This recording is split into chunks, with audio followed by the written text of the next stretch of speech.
समझदार माँ की विवाहित बेटी को सीख। छोटे से गांव की सुशीला नाम की एक महिला ने कुछ साल पहले पशुपालन करके दूध का काम शुरू किया था।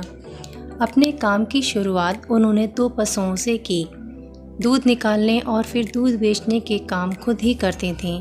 हालांकि उनका भरा पूरा परिवार है, बच्चों की शादी हो चुकी है। बेटी की शादी पिछले महीने ही हुई थी। आस पड़ोस के घरों की महिलाएं उन्हीं के यहाँ दूध लेने आती थीं। आज सुबह जब पड़ोस में रहने वाली मंजू सुशीला के घर दूध लेने के लिए डोली लेकर पहुंची तो उस समय सुशीला आंटी फ़ोन पर बात कर रही थीं।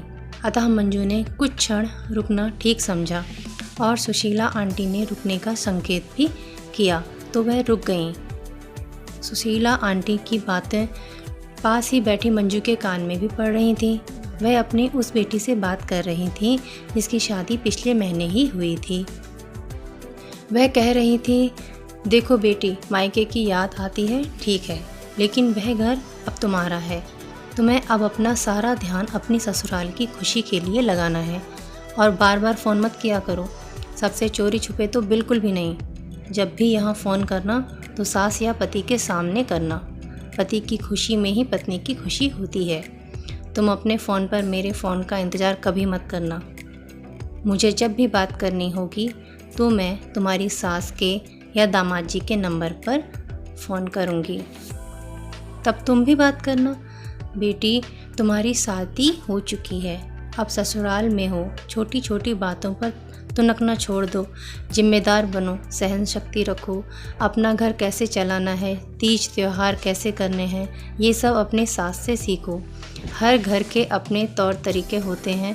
एक बात हमेशा ध्यान रखो, ससुराल वालों का सम्मान करोगी तो सम्मान पाओगी। मायके की लाज रखना ठीक है। सुखी रहो।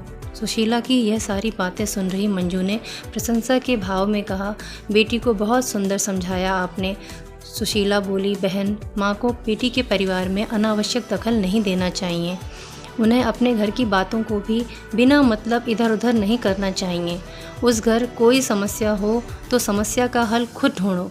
मंजू देवी उस देवी का मुंह देखते रह गई। सभी माँ को इस तरह से सोचना चाहिए ताकि बेटी अपने घर को खुद का घर समझे और उसके घर में खुशहाली आए। Thanks for watching my channel. Please like, share and subscribe my channel. Bell icon को दबाना मत भूलना। Bye bye.